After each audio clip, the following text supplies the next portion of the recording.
আজকে আমরা আলোচনা করব অপারেন্ট অনুবর্তন বা সক্রিয় অনুবর্তনও বলা হয় এটাকে, বা স্কিনারীয় অনুবর্তন। কারণ আমেরিকান মনোবিদ বিএফ স্কিনার হচ্ছে এর প্রবর্তক। আসল বিষয়টা কোথা থেকে এলো অপারেন্ট অনুবর্তন সেটা আগে দেখব। ক্লাসিক্যাল কন্ডিশনিং বা প্যাভলোভীয় যে প্রাচীন অনুবর্তন, সেখানে আমরা দেখেছি প্রথমত উদ্দীপকের ওপরে বেশি গুরুত্ব দেওয়া হয়েছে। উদ্দীপকের ওপর বেশি গুরুত্ব কিভাবে দেওয়া হয়েছে? যদি আমরা প্যাভলভের পরীক্ষার দিকে তাকাই, কুকুরটিকে একটি পরীক্ষাগারে রাখা হয়েছে, তার সামনে খাবার দেওয়া হয়েছে, তার আগে ঘন্টার ধ্বনি করা হয়েছে।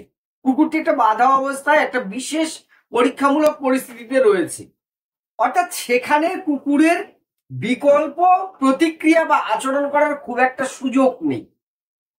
অর্থাৎ একরকম বাধ্য হয়েই বলা যেতে পারে, কিছুটা ঘুরিয়ে বা অত্যুক্তি হয়তো হয়ে যাবে, কিন্তু একরকম বাধ্য হয়েই কুকুরের ওই হয় সজাগ ভাব নয় লালাকরণ, এর বাইরে আর কোনো প্রতিক্রিয়া করার তেমন সুযোগ নেই বা ছিল না। অর্থাৎ প্যাভলোভীয় প্রাচীন অনুবর্তনে প্রাণীর এই বাইরের উদ্দীপক, অর্থাৎ যেটা আমি বাইরের পরিবেশ আমাকে নিয়ন্ত্রণ করছি, প্রাণীর আচরণ অপেক্ষা বাইরের উদ্দীপককে বেশি গুরুত্ব দেওয়া হয়েছে। এই উদ্দীপকটাকে আমি নিয়ন্ত্রণ করছি, আর এই যে প্রাণীর স্বতঃস্ফূর্ত আচরণ তা কিন্তু অবহেলিত থেকেছে। এইটাই হচ্ছে প্যাভলোভীয় প্রাচীন অনুবর্তনের সবচেয়ে বড় তোমার যে সমালোচনা ত্রুটি যাই বলি না কেন। এইবার এখান থেকেই তৈরি হচ্ছে স্কিনারীয় অপারেন্ট অনুবর্তন বা সক্রিয় অনুবর্তন। সেটাই আমরা আজকে আলোচনা করব। এসএলএসটি এডুকেশন বিষয়ের অন্যতম গুরুত্বপূর্ণ একটা টপিক, যেখান থেকে আমরা কিন্তু দুই একটি এমসিকিউ 100% পাবো। ওয়েলকাম, আমি প্রাণ স্যার। অপারেন্ট অনুবর্তন আগেই বললাম, এর প্রবক্তা তোমরা জানো, এটা আমেরিকান মনোবিদ বিএফ স্কিনার। এই জন্য এটাকে অপারেন্ট অনুবর্তন আবার সক্রিয় অনুবর্তন বলা হয় বাংলায়। কারণ এখানে কি করা হয়েছে, প্রাণীর প্রতিক্রিয়া বা সক্রিয়তাকে অধিক বা বেশি গুরুত্ব দেওয়া হয়েছে, তাই এটার আর একটা নাম কি সক্রিয় অনুবর্তন বা অপারেন্ট অনুবর্তন। এবার স্কিনার তার এই ধারণাটা প্রথম কোথা থেকে দিলেন? তখন তিনি স্নাতক স্তর বা উচ্চশিক্ষার ছাত্র 1930 সালে। তখনও কিন্তু তুমি হার্ভার্ড বিশ্ববিদ্যালয়ের স্টুডেন্ট। হার্ভার্ড বিশ্ববিদ্যালয়ের স্টুডেন্ট বা ছাত্র থাকা অবস্থাতেই ন্যাশনাল একাডেমি অফ সায়েন্স বলে একটি পত্রিকায় একটি প্রবন্ধে প্রথম তিনি কি করলেন, অপারেন্ট অনুবর্তনের ধারণা দিলেন। ন্যাশনাল একাডেমি অফ সায়েন্স, নামগুলো একটু চেষ্টা করো মনে রাখবার জন্য। এই ন্যাশনাল একাডেমি অফ সায়েন্স এটা একটা বিজ্ঞান বা গবেষণা সংক্রান্ত একটি পত্রিকা, যার যেখানে বিভিন্ন গবেষণাগুলো বেরোয়। এই পত্রিকায় তখন তিনি ছাত্র, হার্ভার্ড বিশ্ববিদ্যালয়ের 1930-এ প্রথম এই অপারেন্ট কন্ডিশনিং এর একটা ধারণা দিলেন তিনি, যে অপারেন্ট অনুবর্তন অর্থাৎ প্রাণীর সক্রিয়তা ভিত্তিক একটা অনুবর্তন ঘটে। অপারেন্ট অনুবর্তনের মূল কথা কি, যে উদ্দীপক আর প্রতিক্রিয়ার সম্পর্ক স্থাপন হয়, যেটা অনুবর্তনের মূল নীতি। যে নিয়মিত চর্চা বা অনুশীলন করার ফলে কি হবে, উদ্দীপক এবং একটি প্রতিক্রিয়ার মধ্যে নির্ভুল সম্পর্ক স্থাপিত হবে এবং বারবার চেষ্টা বা চর্চার মধ্যে দিয়ে। এটা ঠিক, কিন্তু তিনি এখানে যে বিষয়টা যোগ করলেন, প্রাণীর সক্রিয়তা যেটা হবে সেটা হবে প্রাণীর সক্রিয়তার মধ্যে দিয়ে, তার মধ্যে দিয়ে নিয়ন্ত্রিত ভাবে বা জোর করে চাপিয়ে দেওয়ার বিষয়টা আসবে না। 1935-এ এই স্কিনার একটি গ্রন্থ লিখলেন, সায়েন্স অফ হিউম্যান বিহেভিয়ার। এই বইটাতেই তিনি তার এই সমস্ত এই যে অপারেন্ট অনুবর্তনের নীতি বা তত্ত্ব ধারণা দিয়েছিলেন। কোথায়? এই যে ন্যাশনাল একাডেমি অফ সায়েন্স 1930, আর 1935-এ তিনি একটি বই লিখছেন, সায়েন্স অফ হিউম্যান বিহেভিয়ার। এই সায়েন্স অফ হিউম্যান বিহেভিয়ার এতেই তিনি অপারেন্ট অনুবর্তনের যত নীতি আছে সেইগুলো সম্বন্ধে আলোচনা করছেন। এই science of human behaviour, science of human বিহেভিয়ারে এটা তাহলে গ্রন্থকার বিএফ স্কিনার। তাহলে এইগুলো কিন্তু অনেক সময়ই দিতে পারে। সায়েন্স অফ হিউম্যান বিহেভিয়ার এই বইটির প্রণেতা বা রচয়িতা কে বা গ্রন্থটি কার? এটা হচ্ছে বিএফ স্কিনারের। কত সালে? 1935 সালে। অথবা এরকম প্রশ্ন হতে পারে যে অপারেন্ট অনুবর্তনের বিভিন্ন নীতি সম্পর্কে কোন বইতে স্কিনার লিখেছেন? সেটা হবে সায়েন্স অফ হিউম্যান বিহেভিয়ার। আর প্রথম অপারেন্ট অনুবর্তনের ধারণা কোথায় প্রকাশ করেন? 1930-এ সেটা ন্যাশনাল একাডেমি অফ সায়েন্স নামক একটি পত্রিকা, একটা জার্নাল, আর একটা এটা কিন্তু বই। এই প্রাথমিক ধারণা। এইবার আমরা তত্ত্বে ঢুকবো। 1935-এ তোমার যে সায়েন্স অফ হিউম্যান বিহেভিয়ারে নামক যে পুস্তিকা, সেখানে তিনি অপারেন্ট অনুবর্তনের বেস বা ভিত্তিটা বিভিন্ন না বেসটা তো তিনি ন্যাশনাল একাডেমি এখানে ধারণা দিয়েছিলেন, এখানে তার তত্ত্ব নীতি আদর্শগুলো আলোচনা করলেন। এইবার আমরা মূল নীতিতে আসবো। এখানে প্রথমেই যেটা তিনি স্কিনার বললেন যে মানুষের আচরণ বা প্রাণীর আচরণ দুই রকম হয়, একটা রেসপন্ডেন্ট আর একটা হয় অপারেন্ট। এই দুটো খুব ভালো করে আমাদের জেনে নিতে হবে, কি রেসপন্ডেন্ট আর কি অপারেন্ট। একটা হচ্ছে রেসপন্ডেন্ট আচরণ আর একটা হয় অপারেন্ট আচরণ। এটা বলছেন প্রাণীর আচরণ, রেসপন্ডেন্ট আচরণ আর অপারেন্ট আচরণ। রেসপন্ডেন্ট আচরণ অপারেন্ট আচরণ কি? রেসপন্ডেন্ট আচরণ বলছে যখন প্রাণী যে আচরণগুলি নির্দিষ্ট উদ্দীপকের প্রেক্ষিতেই করে, নির্দিষ্ট কোনো বস্তুধর্মী উদ্দীপকের প্রেক্ষিতে যখন প্রাণী একটি আচরণ বা প্রতিক্রিয়া করে, তাকে বলা হচ্ছে রেসপন্ডেন্ট আচরণ। সাধারণ আচরণগুলো, অর্থাৎ একটা নির্দিষ্ট উদ্দীপক দেখলে আমি নির্দিষ্ট প্রতিক্রিয়াই শুধুমাত্র করব। ঠিক আছে, কুকুর তাড়া করছে, আমি দৌড়াবো। খিদে লাগছে, ভাত খাবো। এর মধ্যে কোনো অস্বাভাবিকতার কোনো ব্যাপার নেই। অর্থাৎ এই উদ্দীপকে সবাই যা করে আমিও তাই করব, তার বাইরে আমি কিছু যাচ্ছি না। অর্থাৎ নির্দিষ্ট বস্তুর প্রেক্ষিতে একটা নির্দিষ্ট আচরণ, অর্থাৎ একটা উদ্দীপকের একটাই আচরণ থাকে, সেটা নির্দিষ্ট। এটা সবাই যেটা করে, যে কোনো একটা উদ্দীপক আমাকে উত্তেজিত করলে আমি যেমন প্রতিক্রিয়া করি, জেনারেলি সবাই সেই ধরনের প্রতিক্রিয়া করে, একটা বস্তুধর্মী। এইটাকে বলা হচ্ছে রেসপন্ডেন্ট, যার মধ্যে কোনো স্পেশালিটি নেই, বিশেষত্ব নেই, একটা জেনারেল আচরণ। এবার অপারেন্ট আচরণটা খুব ইম্পর্টেন্ট, যেখানে প্রাণীর সক্রিয়তা রয়েছে অনেক বেশি। এটাতেও আছে কিন্তু এটা অনেক বেশি।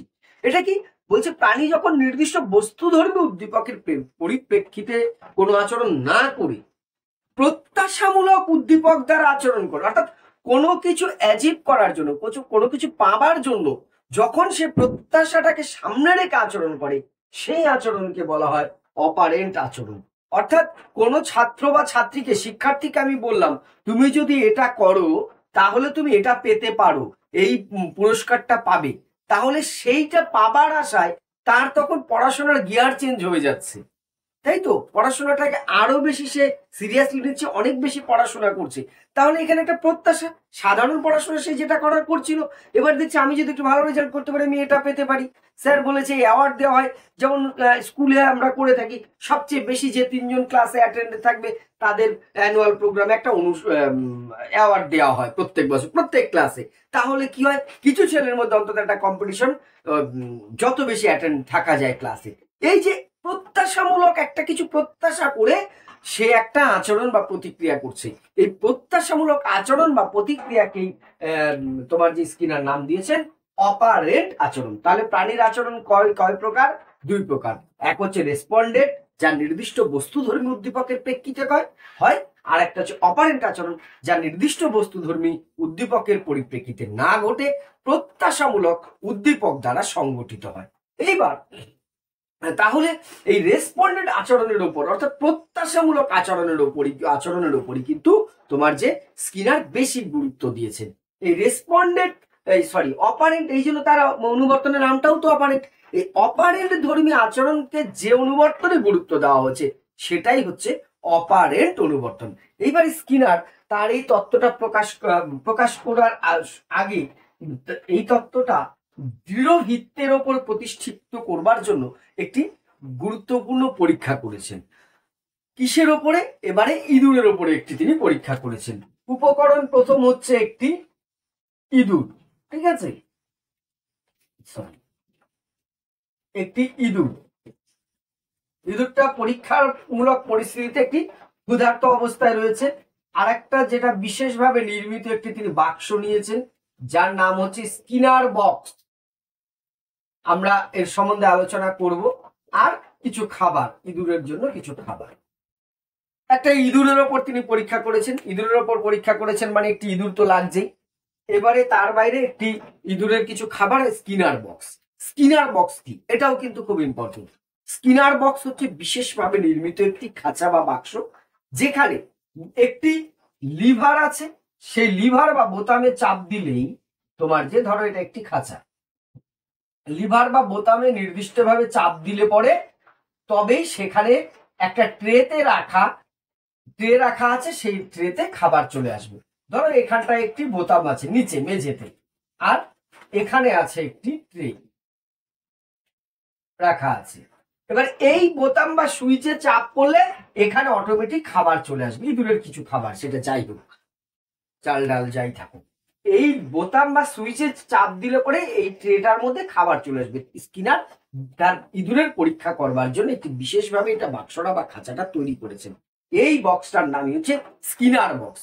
আমরা প্রচেষ্টা ভুলের কৌশলে পড়েছিলাম পাজল বক্স, সেটা কিন্তু আলাদা, আর এটা হচ্ছে স্কিনার বক্স। তাহলে স্কিনার বক্স কি? স্কিনার বক্স হচ্ছে বিশেষভাবে নির্মিত একটি বাক্স, যেখানে বা খাঁচা, যেখানে একটি বোতাম বা লিভার আছে, যাতে চাপ দিলে নির্দিষ্ট ট্রেতে অটোমেটিক বা নিজে থেকে খাবার চলে আসবে। এটি স্কিনার তার অপারেন্ট অনুবর্তনের ইঁদুরের পরীক্ষায় ব্যবহার করেছে। এবারে এই স্কিনার বক্স আর ইঁদুরের কিছু খাদ্য, এই নিয়ে তিনি পরীক্ষাটা করলেন। এবার পরীক্ষামূলক পরিস্থিতিটা কিভাবে সঞ্চালিত হয়েছে, কিভাবে পরপর স্টেপ বাই স্টেপ একটু ভালো করে দেখে নেব। পরীক্ষামূলক পদ্ধতির 3টে ধাপ আছে। তিনি প্রথম বারে যেটা করলেন, ইঁদুরটিকে এই স্কিনার বক্সে প্রবেশ করালেন। ইঁদুরটিকে যখন স্কিনার বক্সে প্রবেশ করাচ্ছেন, আগে থেকেই সেখানে কি দেওয়া আছে, লিভারে চাপ দিয়ে নিজে তিনি খাবার রেখে দিয়েছেন। অর্থাৎ প্রথমেই খাবার দেওয়া আছে, কিন্তু ক্ষুধার্ত অবস্থায় তোমার যে ইঁদুরটি যাচ্ছে আর খাবার খাচ্ছে। এই 3টে স্টেপ বলবো আমি, 3টে স্টেপই কিন্তু খুব ইম্পর্টেন্ট, সিকোয়েন্সটা দেখতে হবে। অর্থাৎ প্রথম দিন ইঁদুরটিকে যখন এই ক্ষুধার্ত অবস্থায় এখানে ঢোকানো হচ্ছে খাঁচায়, স্কিনার বক্সে, তখন কি আছে, আগে থেকে স্কিনার নিজে চাপ দিয়ে এখানে খাবার রেখেই দিয়েছেন। ফলে ইঁদুরটি সেখানে যে খাবার খেলো। এই প্রথম দিনের কাজ কি? প্রথম দিনের কাজ হচ্ছে ইঁদুরটিকে প্রস্তুত করা হলো পরীক্ষার জন্য। অর্থাৎ তার সাথে পরিচয় ঘটানো হলো যে হ্যাঁ, এই যে এখানে গেলে এইখানে খাবার পাওয়া যায়। আগেই খাবার দেওয়া ছিল, সে খাবার খেলো। দ্বিতীয় ধাপটায় কি করলো? দ্বিতীয় ধাপটায় স্কিনার প্রথমে ইঁদুরকে এখানে নিলেন ক্ষুধার্ত অবস্থায়, পরে খাবার নিজেই তিনি চাপ দিয়ে নিয়ে আসলেন। খাদ্য দেওয়া হলো কখন? পরে। অর্থাৎ ইঁদুরটি দেখলো যে এখানে খাবার থাকে না, কিছু একটা করলে এখানে খাবার আসে। ক্লিয়ার? প্রথম দিন আগে থেকে খাবার দেওয়া ছিল, দ্বিতীয় দিন কি করা হলো, এখানে চাপ দিয়ে ইঁদুরটিকে আগে দেওয়া হলো খাঁচায় স্কিনার বক্সে, তারপরে স্কিনার নিজে চাপ দিয়ে এখানে খাবার আনলেন এবং ইঁদুরটি খেলো। তৃতীয় দিন হচ্ছে এটা পরীক্ষার ফাইনাল স্টেজ শুরু।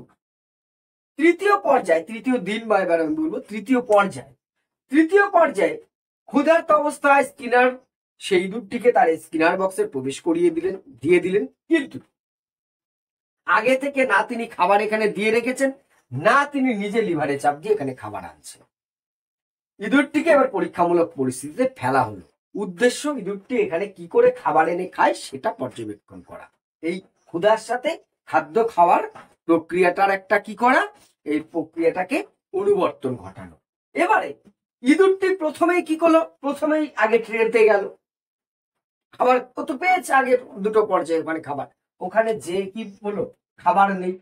খাবার না পেয়ে ইঁদুরটাই খাঁচার মধ্যে ইতস্তত বিক্ষিপ্ত উদ্দেশ্যহীন ভাবে একটা ছোটাছুটি করতে লাগলো, একবার এদিক একবার সেদিক, কিন্তু বেরোতে যাচ্ছে না, এদিক সেদিক সে কি করতে লাগলো, ছোটাছুটি করতে লাগলো খাবারের উদ্দেশ্যে।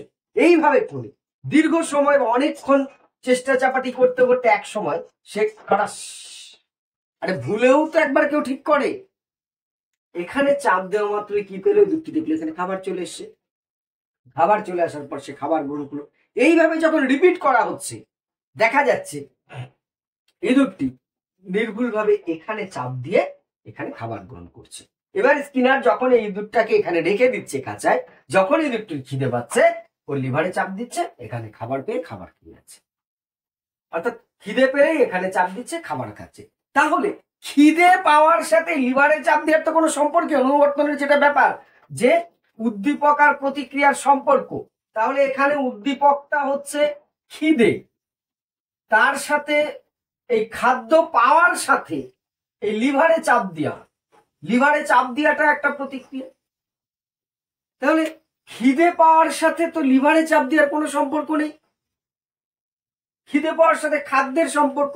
এই যে দুটো অস্বাভাবিক উদ্দীপক বা প্রতিক্রিয়ার মধ্যে যে সম্পর্ক স্থাপন, স্কিনার এটাকেই কি নাম দিয়েছেন? এটাকেই স্কিনার নাম দিয়েছেন অপারেন্ট অনুবর্তন বা সক্রিয় অনুবর্তন, অপারেন্ট কন্ডিশন। তাহলে ইঁদুরটি খিদে পেলে লিভারে চাপ দিয়ে খাবার খাচ্ছে। এটা কিন্তু একদিনে আসেনি, কয়েকদিন চেষ্টা বা চর্চা করার ফলে প্রথমে পরীক্ষামূলক পরিস্থিতির সাথে সে পরিচিত হয়েছে, তারপরে দেখেছে, জ্ঞান অর্জন করেছে, শিখেছে, তারপরে এসছে অবস্থায়।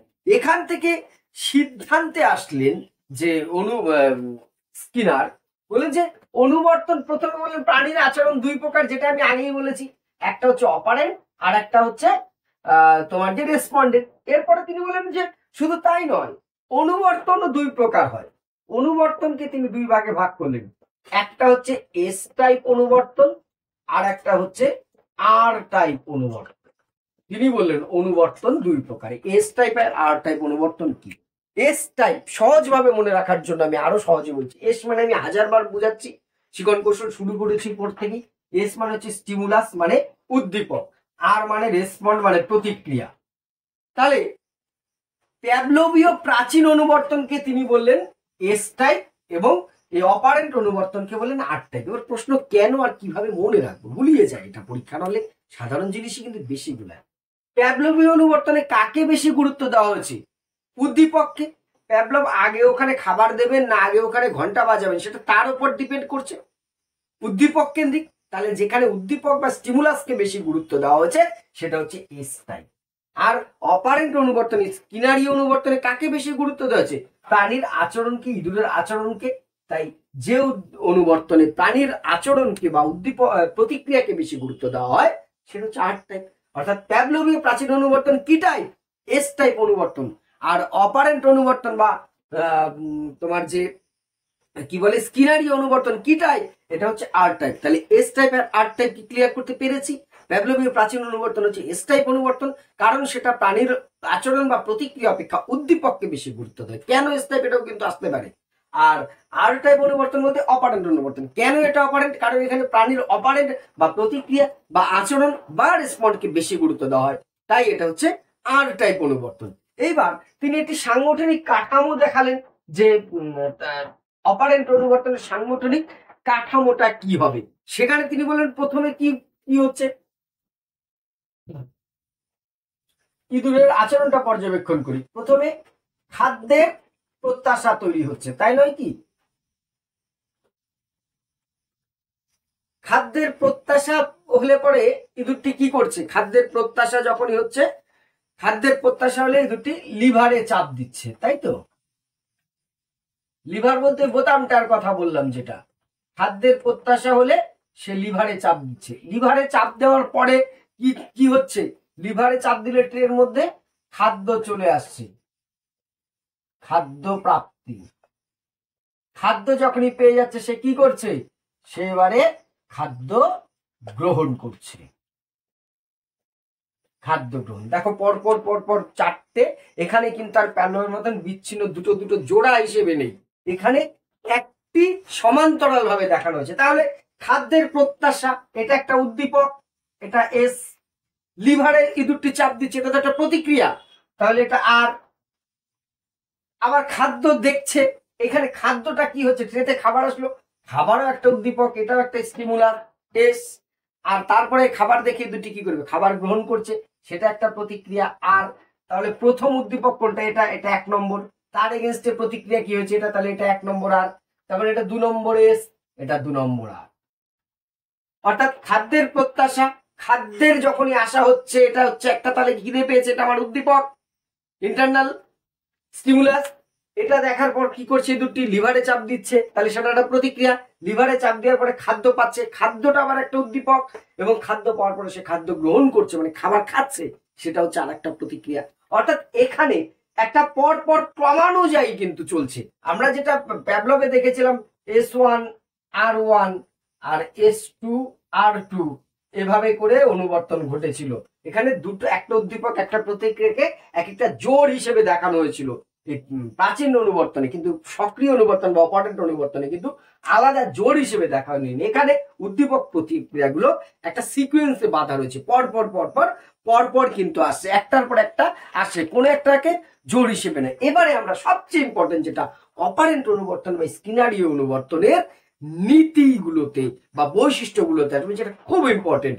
শেপিং আছে, অবলুপ্তি আছে, শক্তিদায়ক সত্তা আছে, এই যে এইগুলো পরপর আমরা আসবো। এবার আমরা আলোচনা করব অপারেন্ট অনুবর্তনের নীতি বা বৈশিষ্ট্য। এই নীতি অপারেন্ট অনুবর্তনের বেশ কিছু নীতি বা বৈশিষ্ট্য রয়েছে, যার উপরে অপারেন্ট অনুবর্তন নির্ভর করছে, বা অপারেন্ট অনুবর্তনকে বুঝতে গেলে যে বিষয়গুলো আমাদের বোঝা দরকার। প্রথমেই বলছি যেটা, দেখো, প্রস্তুতি। এই প্রস্তুতিটা অপারেন্ট অনুবর্তনের প্রধান বৈশিষ্ট্য বা নীতি হচ্ছে প্রস্তুতি। প্রাণী যে কোনো শিখনের ক্ষেত্রেই তাই, প্রাণীর পূর্ব প্রস্তুতিটা খুব বেশি প্রয়োজন। আমরা প্রচেষ্টা ফুলের শিখন কৌশলেও দেখেছিলাম প্রস্তুতির সূত্র। আমরা যদি প্যাভলভের শিখনেও দেখি, সেখানেও কুকুরটি খাবার জন্য প্রস্তুত ছিল বলেই তার লালা করানো হয়েছে। ঠিক তেমনই অপারেন্ট অনুবর্তনে বলছে যে শিখন ঘটতে গেলে প্রাণীর প্রস্তুতি সবার আগে প্রয়োজন, সেটা দৈহিক এবং মানসিক উভয়ই হতে পারে। আমরা যদি স্কিনারের পরীক্ষার দিকে তাকাই, ইঁদুরটি খাবার জন্য প্রস্তুত ছিল, অর্থাৎ তার খিদে ছিল। যদি সেই ক্ষুধা না থাকতো, সে তাহলে ওই রকম ভাবে লিভারে চাপ দিয়ে এদিক সেদিক আচরণ করতে লিভারে চাপ দিত না, ট্রেনের সামনে নাও যেতে পারতো। তাহলে সে যদি খাবার খাওয়ার জন্য প্রস্তুত না থাকতো, তাহলে এই শিখনটা কিন্তু কোনোভাবেই হতো না। অর্থাৎ শিখনের অন্যতম শর্ত, অপারেন্ট অনুবর্তনে যেটা বলা হয়েছে, শিখনের অন্যতম শর্ত হচ্ছে প্রাণীর প্রস্তুতি। অর্থাৎ প্রস্তুত যদি প্রাণী না থাকে, তাহলে শিখন কোনোভাবেই ঘটে না। এবার আসে আকৃতি দান। আকৃতি দানটা আবার কি জিনিসটা? শেপিং বলা হয় ইংরেজিতে, এটা খুব গুরুত্বপূর্ণ। এটা অর্থাৎ আমার সামনে যখন কোনো সমস্যা আসে বা আমি যখন কিছু শিখতে চাই, আচরণগুলোকে আমি একটা আকৃতি দান করবার চেষ্টা করি। তার দেখবে মনে মনে একটা মূর্তি তৈরি করি, একটা গ্রাফ আমি তৈরি করে নিই, এই অনুযায়ী আমি আগাবো। আমি সকালে এই নোটগুলো পড়বো, বিকেলে এই কটা রেডি করব, রাতের বেলায় আমি এর একটা জিস্ট তৈরি করবো, কালকের থেকে এই অধ্যায়টা শুরু করবো। এই যে আমার প্রবলেমটাকে আমি একটা আকৃতি দান করে নিয়েছি। আমি যেমন, তোমরা অনেকেই বলছো আমি মোটামুটি টার্গেট নিয়েছি জুলাইয়ের মধ্যে সিলেবাসটাকে এনিহাও শেষ করব। অগাস্ট মাসটা টোটাল হবে প্র্যাকটিস, প্রত্যেকদিন 2-3টে করে সেট। আমি শুধু তোমাকে প্রশ্ন দিয়ে আর নিজে দাগ দিয়ে উত্তর দিয়ে দেবো সেভাবে নয়, প্রশ্নগুলো আমি আলোচনা করব, কেন উত্তর এটা হচ্ছে, কেন এটা হচ্ছে না, যাতে সেটা আমাদের বেশিক্ষণ মনে থাকে। আমি এই একটা শেপিং করে রেখেছি, সব ঠিকঠাক থাকলে শরীর বা অন্য সবকিছু আমার সাথ দিলে নিশ্চয়ই পারবো। এবারে তাহলে এইরকম প্রত্যেকটা সমস্যার আমাকে কি করতে হয়, একটা আকৃতি দান করতে হয়। এর আবার 3টে ভাগ আছে: সামান্যীকরণ, প্রতিযোগী স্বভাব আর খণ্ডাংশের শৃঙ্খলীকরণ। প্রতিযোগী সামান্যীকরণ মানে মিল খুঁজে পাওয়া, এটা অনুষঙ্গ বলতে পারে। অর্থাৎ এক্ষেত্রে কি হয় যে এটার সাথে এটাকে একটা মিলিয়ে দেওয়ার চেষ্টা করি। এর আবার 2টো ভাগ আছে, একটা হচ্ছে উদ্দীপকের সামান্যীকরণ আর একটা হচ্ছে প্রতিক্রিয়ার সামান্যীকরণ। স্টিমুলাসেরও সামান্যীকরণ হয়, আবার রেসপন্ডেরও সামান্যীকরণ হয়। উদ্দীপকের সামান্যীকরণ অর্থাৎ একটা নতুন উদ্দীপক যখন আমার সামনে আসছে, তখন আমি আগের কোনো ওই ধরনের উদ্দীপকের সাথে এটাকে মিলিয়ে দেওয়ার চেষ্টা করি। এই খাবারটা খাইনি, কিন্তু এটা তো তার মানে পায়েসের মতোই হবে। এই যে দুটো বিষয়কে একত্রিত, দুটো উদ্দীপককে মিলিয়ে দেওয়া, মিল খুঁজে পাওয়া, এটা হচ্ছে উদ্দীপকের সামান্যীকরণ। আর প্রতিক্রিয়ার সামান্যীকরণ কি? এখন যে প্রতিক্রিয়াটা আমি করবো ভাবছি, আগের কোন প্রতিক্রিয়া একই রকম পরিস্থিতিতে আমি কি করেছিলাম, সেই দুটোর মধ্যে মিল খুঁজে পাওয়া, সেই দুটোকে এক করে নতুন প্রতিক্রিয়া করার চেষ্টা করা, এইটা হচ্ছে প্রতিক্রিয়ার সামান্যীকরণ। অর্থাৎ সামান্যীকরণ মানে মিলিয়ে দেওয়া, আগের কোন একটা উদ্দীপকের সাথে বর্তমান উদ্দীপকটাকে মিলিয়ে দিচ্ছি, এটা হচ্ছে উদ্দীপকের সামান্যীকরণ। আগের কোন আমার আচরণকে কপি করে এখানে আমি পেস্ট করবার চেষ্টা করছি, এটা হচ্ছে প্রতিক্রিয়ার সামান্যীকরণ। এবার প্রতিযোগী স্বভাব, যখন প্রাণী তার সঠিক প্রতিক্রিয়াটা বোঝে যে এক্ষেত্রে এই প্রতিক্রিয়াটাই সঠিক, এইটা করলেই আমার মানে উদ্দেশ্য পূরণ হবে, চাহিদা পূরণ হবে, তখন কি হয় তার অন্য প্রতিক্রিয়াগুলোর সাথে এই সঠিক প্রতিক্রিয়াটার প্রতিযোগিতা তৈরি হয়। সর্বমোট সবশেষে যেতে কিন্তু সঠিক প্রতিক্রিয়াটি, ভুল আচরণগুলোর সাথে নতুন সঠিক আচরণের একটা প্রতিযোগিতা তৈরি হয়, কম্পিটিশন তৈরি হয়, এটাকে বলা হচ্ছে প্রতিযোগী স্বভাব। আর খণ্ডাংশের শৃঙ্খলা গঠন, যখন প্রাণী বা ব্যক্তি আগের বা বর্তমানে বিভিন্ন সমস্যার সমাধান করতে অনেক সময় টুকরো টুকরো অংশে কিন্তু আমরা সমাধান করি, টুকরো টুকরো প্রতিক্রিয়াগুলো করি। প্রাণী বা ব্যক্তি কি করছে, তার সেই টুকরো গুলিকে একটা একত্রিত করে একটি শৃঙ্খল গঠন করছে। অর্থাৎ এইরকম একটা প্রতিক্রিয়া, এইটা এই অংশটা এখানে চলে, এই অংশটা যোগের নিয়মটা এখানে খাটাবো, গুণের নিয়মটা এখানে খাটাবো, ভাগের নিয়মটা এখানে খাটাবো, কোনটা আগে কোনটা পরে, তার একটা শৃঙ্খল, একটা চেইন তৈরি করে নিচ্ছি মনে মনে। এইটাকেই বলছে শৃঙ্খল, খণ্ডাংশের শৃঙ্খল গঠন, শৃঙ্খলা গঠন। অর্থাৎ ছোট ছোট পার্ট গুলোকে নিয়ে, যেমন অনেকগুলো মুক্ত বা অনেকগুলো পুঁতি দিয়ে একটা মালা তৈরি হয়, অনেকগুলো ফুল দিয়ে একটা মালা তৈরি হয়, শৃঙ্খল বা শেকলের মতন হয়ে যাচ্ছে বিষয়টা, অনেকটা সেরকম অনেকগুলো প্রতিক্রিয়াকে আমরা কি করছি, একত্রিত করছি মনে মনে, সেটাকেই বলা হচ্ছে খণ্ডাংশের শৃঙ্খলীকরণ। এবার হচ্ছে শক্তিদায়ক সত্তা, রিইনফোর্সমেন্ট, শক্তিদায়ক সত্তা বা রিইনফোর্সমেন্ট, খুব খুব ইম্পর্টেন্ট। রিইনফোর্সমেন্ট কি?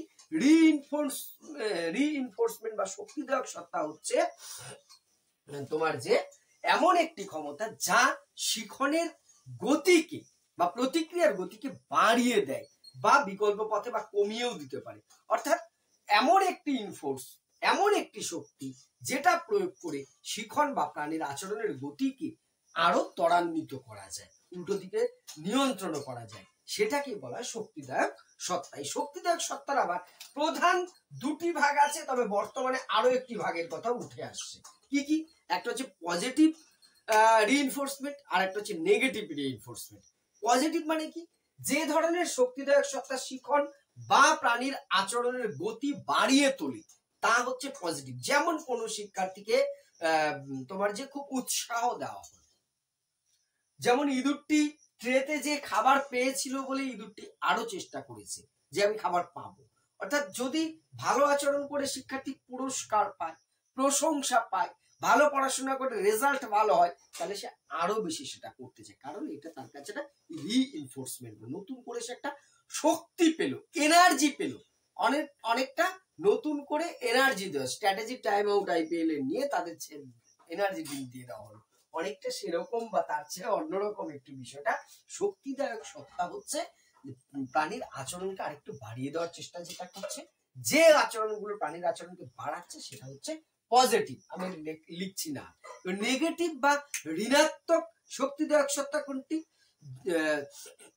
যখন প্রাণী কোনো কারণে কোনো আচরণে ব্যর্থ হয় বা তিরস্কৃত হওয়ার ফলে তখন সে বিকল্প আচরণের দিকে চলে যায়, এটা করে আমার কোনো লাভই হচ্ছে না, কিন্তু বিকল্প আচরণের দিকে তাকে নিয়ে যাওয়ার যে শক্তিটা সেটাকে বলা হচ্ছে নেগেটিভ বা তোমার যে বিরত করে অন্যদিকে নিয়ে যাওয়া, ডাইভার্ট করে দেওয়া, এটা হচ্ছে নেগেটিভ বা ঋণাত্মক শক্তিদায়ক সত্তা। আর একটা যেটা বললাম এখন বলা হচ্ছে শাস্তিদায়ক শক্তিদায়ক সত্তা বা শাস্তিমূলক। অনেক ক্ষেত্রে প্রাণীর আচরণকে নিয়ন্ত্রণ করবার জন্য কি করা হয়, শাস্তি দেওয়া, তাকে তিরস্কার করা হলো। অনেক ক্ষেত্রে সরাসরি শাস্তি দেওয়ার প্রথার মধ্যে দিয়ে এই আচরণটা তুমি করবে না, সেটা করে আচরণে বিরত আনা, এইটাকেই বলা হচ্ছে তোমার যে শাস্তিদায়ক শক্তিদায়ক সত্তা। তাহলে এই হলো শক্তিদায়ক সত্তা।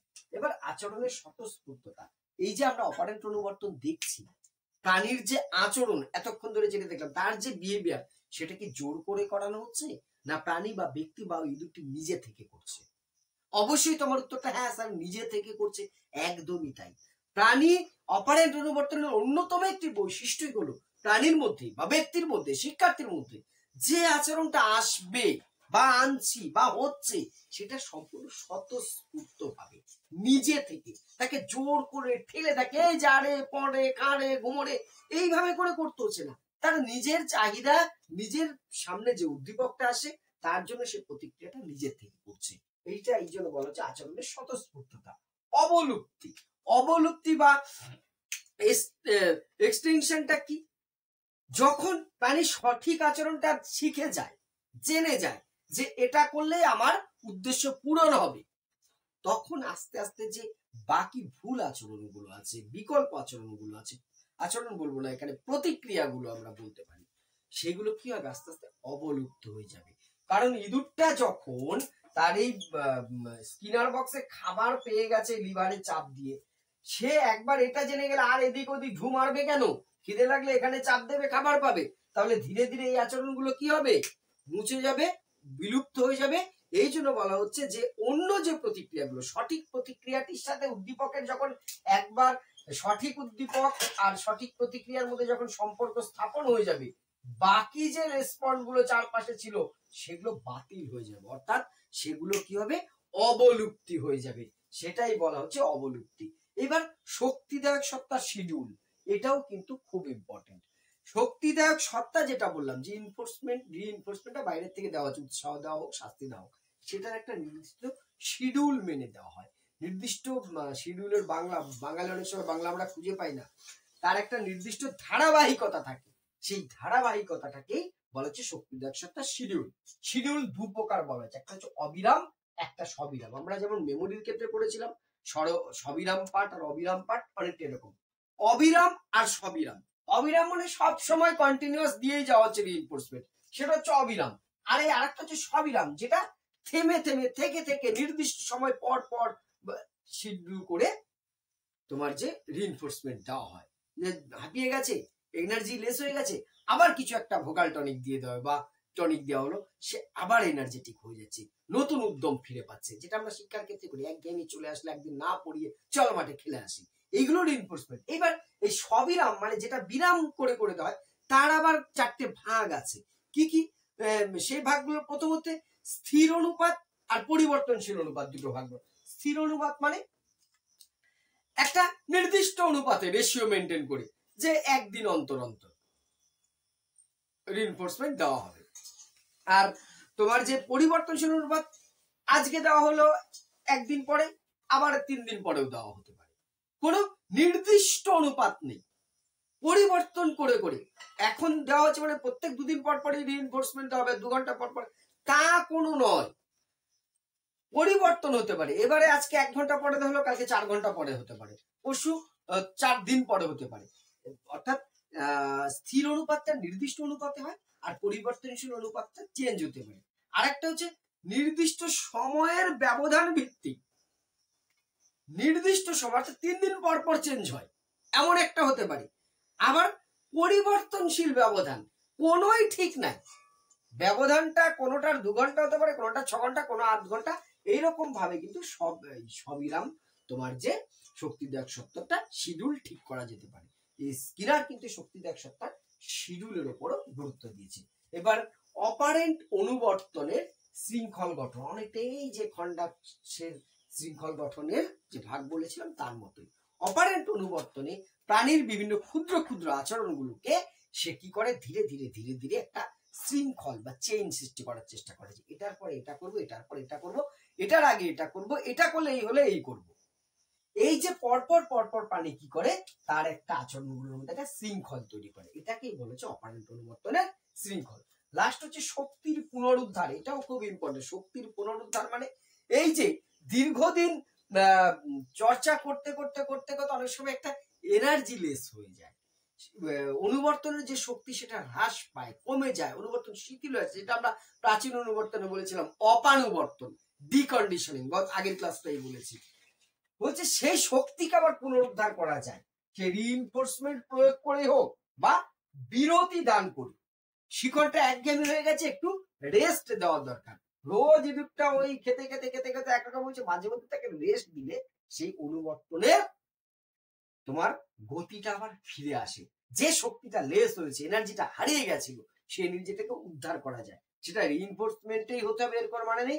সবচেয়ে বড় হচ্ছে বিরতি, যদি নির্দিষ্ট সময় পর পর একটু বিরতি, রেস্ট দেওয়া যায়, যে কোনো কিছু, তুমি একটানা পড়ে যাচ্ছ একঘেয়েমি চলে আসে না, এবার যদি একটু রেস্ট পাও তুমি, তাহলে দেখবে তোমার পড়াশোনা কিন্তু আবার একটা এনার্জি বেরিয়ে আসছে। এটাকেই বলা হচ্ছে শক্তির পুনরুদ্ধার। এই হলো অপারেন্ট অনুবর্তনের বৈশিষ্ট্য বা মূল নীতি। এবারে লাস্ট আমরা আলোচনা করব অপারেন্ট অনুবর্তনের এডুকেশনাল ইমপ্লিমেন্টেশন বা শিক্ষাগত গুরুত্ব বা শ্রেণীকক্ষে শিক্ষার্থীদের উপর আমরা এই অপারেন্ট অনুবর্তন কি করে প্রয়োগ করতে পারি। এবার অপারেন্ট অনুবর্তনে শিক্ষাগত গুরুত্বগুলো দেখবো। দেখো, প্রথমে এখানে বলেছি আমি প্রস্তুতি। অপারেন্ট অনুবর্তনের মূল নীতির অন্যতম নীতি কি ছিল? প্রস্তুতি। তা আধুনিক শিক্ষা ক্ষেত্রেও তো এটা প্রয়োজন। প্রস্তুতি দরকার কি না? শিখতে গেলে আমি ক্লাসরুমে ছেলেদের শেখাবো, তুমি অ্যাজ এ টিচার ক্লাসে যাবে, শেখাবে, পড়াবে, তার আগে ছেলে মেয়েদের তো প্রস্তুত হতে হবে। এই জন্যই তো যেই পড়ানো শুরু করে না কোনো টিচার, তাই না, কি পড়াবো তার একটা ধারণা দিতে হয়। প্রথমে তাদেরকে শান্ত হয়ে বসবার জন্য একটু সময় দিতে হয়, সাধারণ কথা বলে আস্তে আস্তে গল্পের ছলে ধারণায় গেলাম যে আমরা এই যে তোমরা এই আচরণগুলো করছো, এর জন্য কিন্তু বুদ্ধি লাগবে, বুদ্ধির কথা শুনেছো তোমরা, এই বুদ্ধি একটি মানসিক ক্ষমতা, এটা কোথায় থাকে কিভাবে জানো তো। একটা যে ইন্টারেস্টিং এই বিষয়ে যে যাবো, তখন তাদের কিন্তু আস্তে আস্তে তারা প্রস্তুত হবে। তারপরে আমি এবার শুরু করছি। তাহলে আজকে আমরা এই মানসিক ক্ষমতা বা বুদ্ধি সম্পর্কে আলোচনা করব। এই তত্ত্ব, সেখান থেকে আমি স্পিয়ারম্যানে ঢুকে গেলাম ডাইরেক্ট যে হ্যাঁ আজকে আমি স্পিয়ারম্যানে দিয়ে উপাদান তত্ত্ব শুরু করছি, এই ব্যাপার ইন্সপেক্টর জিপেক্টর, তাহলে কিন্তু বিষয়টা আসবে না। অর্থাৎ যে কোনো বিষয়ের জন্য প্রস্তুতি দরকার। আবার এমনিতেও ম্যাচুরিটি যদি না হয়, শিক্ষার্থী দৈহিকভাবে যদি প্রস্তুত না হয়, তাহলে কিন্তু সে সেই বিষয়টা রিসিভ করতে পারবে না, শিখতে পারবে না। তাই শিক্ষণের ক্ষেত্রে আধুনিক শিক্ষায় কিন্তু শিক্ষাবিদদের যে প্রস্তুতির কথা বলেছে, সেটা কিন্তু স্কিনারের তত্ত্ব থেকেই এসছে। শক্তিদায়ক সত্তার প্রয়োগ, রিইনফোর্সমেন্ট কথা একটু আগেই বললাম যে স্কিনার বলেছে রিইনফোর্সমেন্ট। তো আধুনিক শিক্ষা ক্ষেত্রেও কিন্তু এই রিইনফোর্সমেন্ট ব্যবহার হয়। আমরা ক্লাসরুমে ইজিলি কেউ ভালো বলে হ্যাঁ খুব ভালো হয়েছে, এইভাবে চেষ্টা করতে হবে, এই একটু সামান্য বলে দেয় তো হচ্ছে, আর একটু চেষ্টা করবি হয়ে যাবে, তাহলে তারা কিন্তু, বা ভালো পারফরমেন্স করলে তাদেরকে পুরস্কৃত করা, বা খারাপ আচরণের জন্য তিরস্কৃত করা, নেগেটিভ রিইনফোর্সমেন্ট। এই যে কোনো খারাপ আচরণ দেখলে তাকে তিরস্কারের মধ্যে দিয়ে সেটার থেকে দূরে সরানো, অ্যাভয়েড করা, এই যে এই জিনিসগুলো, তাহলে শক্তিদায়ক সত্তার প্রয়োজন আছে বা হচ্ছে। শাস্তি নীতির পরিত্যাগ, আধুনিক শিক্ষায় কি করা হয়েছে? শাস্তিকে সম্পূর্ণ পরিত্যাগ করা হয়েছে। কোন রকম মানসিক বা ফিজিক্যালি কোন রকম শাস্তি দেওয়া থেকে বিরত থাকতে বলা হয়েছে, এবং সেক্ষেত্রে আইনানুগ ব্যবস্থা গ্রহণের প্রভিশন রয়েছে। এইটা তো আধুনিক শিক্ষা ক্ষেত্রে এই নীতিটাও কিন্তু দেখো স্কিনারীয় তত্ত্বের সাথে যুক্ত। স্কিনারীয় তত্ত্বে কি বলা হয়েছে? শাস্তির বদলে রিইনফোর্সমেন্টের সাথে তাকে এনকারেজ করার কথা বলা হয়েছে। নেক্সট হচ্ছে সক্রিয়তা। স্কিনার কি বলেছেন তার অনুবর্তনে মূলনীতির মধ্যে ছিল প্রাণীর সক্রিয়তা। এবার আধুনিক শিক্ষায় কি হয়? যে কোনো শিক্ষায়, শিক্ষার ব্যাপক ধারণা অনুযায়ী, বর্তমান ধারণা অনুযায়ী শিক্ষার্থীর সক্রিয়তা আগে দরকার। কারণ বর্তমান শিক্ষা হচ্ছে শিশু কেন্দ্রিক শিক্ষা, শিক্ষার মধ্যমণি হবে শিশু। সে যদি সক্রিয় না হয়, আমি শিক্ষক একা সক্রিয় হয়ে তার উপরে চাপিয়ে দিলে সেই শিক্ষার কোনো মানেই হবে না। সেই শিক্ষা শুধু বহন করে যাবে, বাহন করতে পারবে না। তাহলে শিক্ষাটা হবে একটা সক্রিয়তার মধ্যে দিয়ে, শিক্ষার্থীকে সক্রিয় করে তোলা আগে দরকার। এটাও কিন্তু সেই সক্রিয় অনুবর্তনের একটি নীতির প্রয়োগ দিচ্ছি। অপারেন্ট শৃঙ্খল গঠন, অপারেন্ট শৃঙ্খল গঠনের কথা স্কিনার বলেছে যে ছোট ছোট ছোট ছোট সমস্যার যে সমাধানের রূপগুলো আছে, আচরণগুলো আছে, প্রতিক্রিয়াগুলো আছে, শিক্ষার্থী বা প্রাণী কি করবে? তাকে ছোট ছোট ছোট ছোট পার্টে ভাগ করে একটা শৃঙ্খল গঠন করবে, মালার মতন তৈরি করবে মনে মনে। আর তাই তো করা হয়, ছোট ছোট সমস্যাগুলোকে তাদের সামনে তুলে ধরে তারা এই কোনটার পর কোনটা করবে, কোনটার পর কোনটা করবে, এইভাবে যদি শিক্ষার্থীদের শেখানোর চেষ্টা করা হয়, তাহলে তারা বেশি উপকৃত হবে। সুঅভ্যাস গঠন, সুঅভ্যাস গঠনের ক্ষেত্রেও কিন্তু এই অপারেন্ট অনুবর্তনের প্রয়োগ দেখা যায়। অপারেন্ট অনুবর্তনে কি বলা হয়েছে? ওই যে নেগেটিভ রিইনফোর্সমেন্ট, ঋণাত্মক শক্তিদায়ক সত্তা, বিকল্প আচরণের দিকে নিয়ে যাও। তাহলে যখনই কোনো কু অভ্যাস, খারাপ অভ্যাস দেখবো, সেইটা দূর করে ভালো অভ্যাসের দিকে তাকে যদি আমি রিইনফোর্স দিই, সেদিকে যদি তার প্রতিক্রিয়াটিকে ডাইভার্ট করতে পারি, তাহলে কি হবে? শিক্ষার্থীদের মধ্যে ভালো অভ্যাস গড়ে তুলবে। লাস্ট, গণিত এবং বানান শিক্ষা, এটা অভ্যাসের মধ্যে দিয়ে ঘটে। আর অনুবর্তন মানেই হচ্ছে অভ্যাস। শিক্ষার্থীদের সামনে বারবার যদি এই ধরনের বিষয়গুলো নিয়ে আসা যায়, অনুবর্তনের মধ্যে দিয়েই কিন্তু শিক্ষার্থীরা গণিতের বিভিন্ন সূত্রগুলো, নীতিগুলো, নামতাগুলো বা বানানের কৌশলগুলো একবার আয়ত্ত করতে পারলে সে কিন্তু নির্ভুলভাবে শিখবে। এই হলো অপারেন্ট অনুবর্তন। এবার প্যাভলভের অনুবর্তন, প্রাচীন অনুবর্তনের স্কিনারের অপারেন্ট অনুবর্তনের মুখ্য পার্থক্যগুলো সংক্ষেপে শুধু আমি একবার বলে যাচ্ছি। অপারেন্ট প্রাচীন অনুবর্তনে কি দেখেছি? উদ্দীপক কেন্দ্রিক, এস টাইপ। আর অপারেন্ট অনুবর্তনের প্রতিক্রিয়া কেন্দ্রিক, অর্থাৎ এটা হচ্ছে আর টাইপ। প্রাচীন অনুবর্তনে কি দেখেছি? প্যাভলভ কিন্তু প্রাণীর সক্রিয়তাকে অতটা গুরুত্ব দেননি, কিন্তু সক্রিয় অনুবর্তনে প্রাণীর সক্রিয়তাটাকে অনেক বেশি গুরুত্ব দেওয়া হয়েছে। তারপরে তোমার প্রাচীন অনুবর্তনে শক্তি দেওয়ার সত্য বা এই ধরনের বিষয়গুলোকে সেভাবে গুরুত্ব না দিলেও অপারেন্ট অনুবর্তনে কিন্তু গুরুত্ব দেওয়া হয়েছে। এই হলো আমাদের মোটামুটি অনুবর্তন কৌশল। এরপরে শিখন কৌশলের মধ্যে আর একটি বাকি রইল, সেটা হচ্ছে গেস্টাল্ট থিওরি বা সমগ্রতাবাদ। সেইটা দেওয়ার পরে আমি এর পরের টপিকগুলো ধীরে ধীরে আসবো। ক্লাসটি ভালো লাগলে অবশ্যই শেয়ার করে পাশে থাকবে। ধন্যবাদ।